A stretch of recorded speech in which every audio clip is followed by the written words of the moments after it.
നമസ്കാരം, ഇൻഫോടെക്കിലേക്ക് സ്വാഗതം. കൊലപാതക കുറ്റത്തിന് ശിക്ഷിക്കപ്പെട്ട ഭ്രാന്തുള്ള ഒരാളുടെ ജീവപര്യന്തം റദ്ദാക്കി സുപ്രീം കോടതി.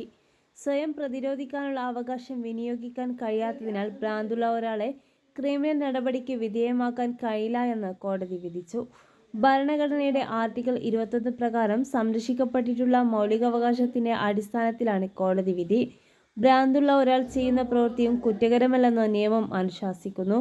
കാരണം അവർക്ക് സ്വയം പ്രതിരോധിക്കാൻ കഴിയില്ല. ഒരു കുറ്റകൃത്യത്തിന് കുറ്റപത്രം സമർപ്പിക്കാനുള്ള അവകാശം ഇന്ത്യൻ ഭരണഘടനയുടെ ആർട്ടിക്കിൾ 21 പ്രകാരം ഉറപ്പു നൽകുന്ന ഒരു മൗലിക അവകാശമാണ്.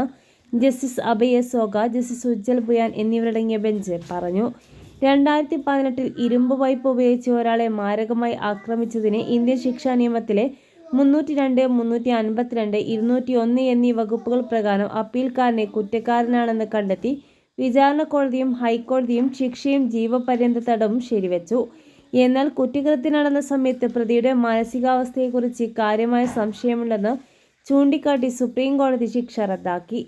ഭരണഘടനയുടെ ആർട്ടിക്കിൾ 21 പ്രകാരം മൗലികാവകാശമായ സ്വയം പ്രതിരോധിക്കാനുള്ള അവകാശം വിനിയോഗിക്കാൻ കഴിയാത്തതിനാൽ മാനസികാവസ്ഥയില്ലാത്ത ഒരു വ്യക്തിയെ ക്രിമിനൽ നടപടിക്ക് വിധേയമാക്കാൻ കഴിയില്ലെന്ന് കോടതി ഊന്നി പറഞ്ഞു. നിയമപരമായി ഭ്രാന്ത് തെളിയിക്കേണ്ട ബാധ്യത പ്രതിയുടെ മേലാണ്. കുറ്റകൃത്യം നടക്കുന്ന സമയത്ത് പ്രതിയുടെ മാനസികാവസ്ഥയെക്കുറിച്ച് ന്യായമായ സംശയം സൃഷ്ടിക്കപ്പെട്ടാൽ മതി. ഭ്രാന്ത് തെളിയിക്കുന്നതിനുള്ള തെളിവിന്റെ മാനദണ്ഡം ന്യായമായ സംശയം മാത്രമാണ്, കോടതി പറഞ്ഞു.